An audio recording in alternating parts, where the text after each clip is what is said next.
Getting a little Bengali rap song or Bangla rap was certainly one of the movie's sweetest surprises.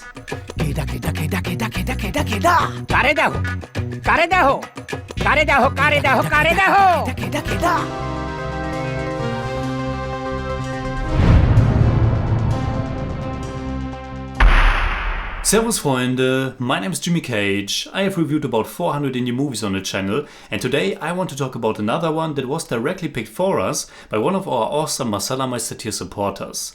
Skadoosh has chosen the 2013 Bengali language period fantasy comedy drama Goynar Baksho. It was written and directed by Aparna Sen, based on not just one but two stories. The novel of the same name and the short story Rashmoni Sonadana, both written by Shishendu Mukhopadhyay. The film revolves around three women of three different generations. The eldest one is Rashmoni, played by Mushumi Chatterjee.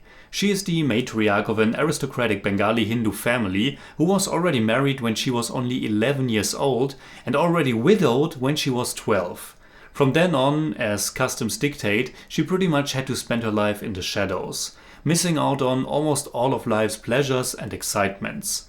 Oh, and she also spends most of the movie as a ghost, because she dies soon after the youngest son of the family marries our second important character and actual protagonist of the movie, Somlata, played by Konkona Sen Sharma. But being a ghost doesn't stop Rashmoni from interfering with the lives of the living, especially that of Somlata.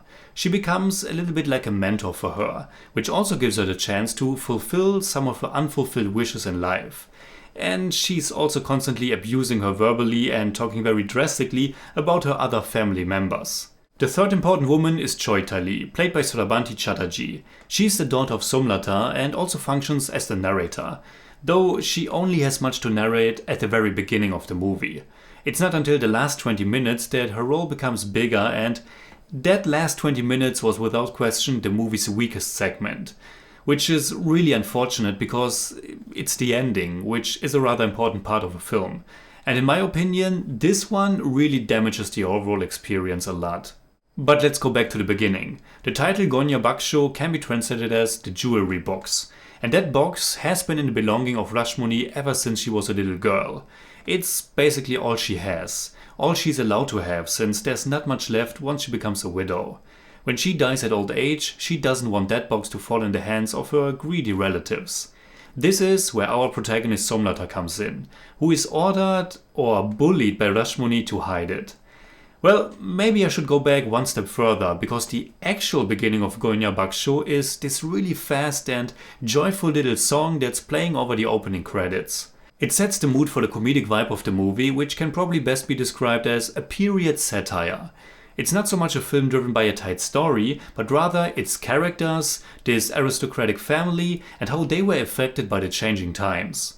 The film begins more or less right after India got its independence, and later we jump to the year 1971, in which the Bangladesh Liberation War took place. I thought the initial depiction of India in the late 1940s and early 1950s was pretty good.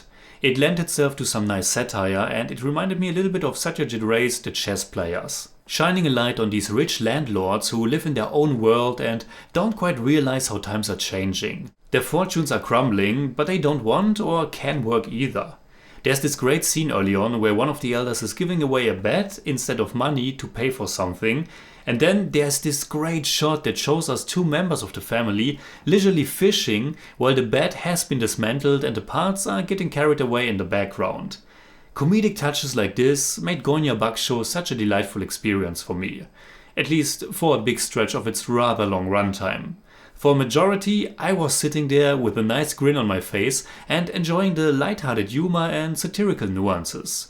I also really enjoyed to watch Somlata grow stronger and more confident. The acting in this can be quite theatrical or even soapy, something that I think is very common in modern Bengali cinema, which I find sometimes hard to endure.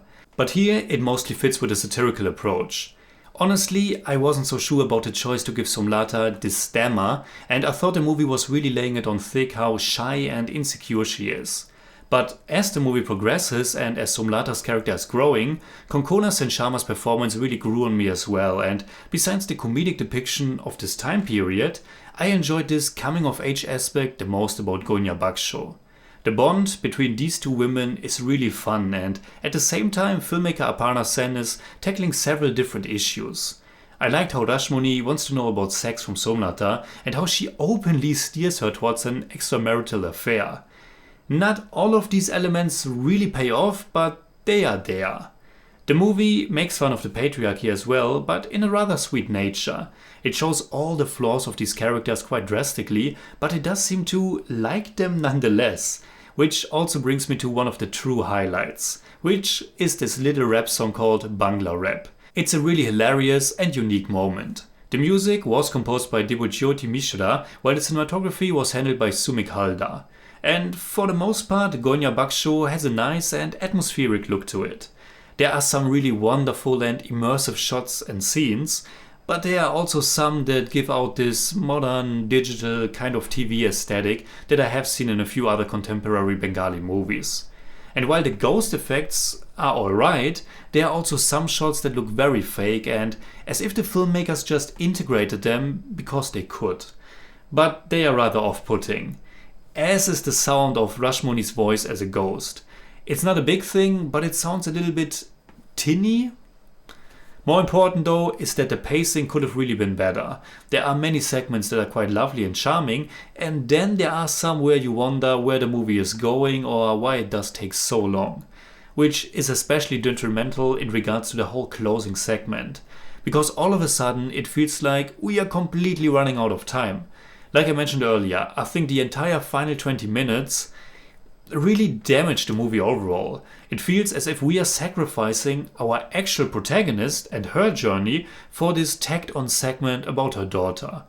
Of course, I'm not as well versed in the history of India, and the inclusion of the Bangladesh Liberation War might play out differently for locals, but for me it didn't come together in any meaningful way and I was rather perplexed when the movie ended.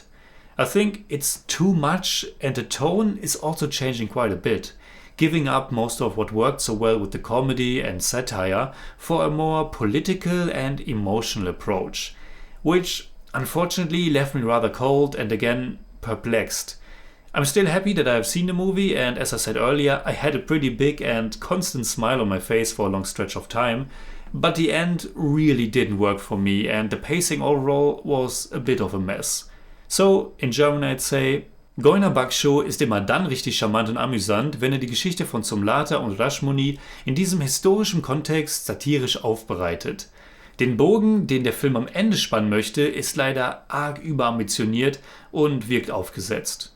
I give Goynar Baksho 6 out of 10. It's more like 6.2, but I don't do that.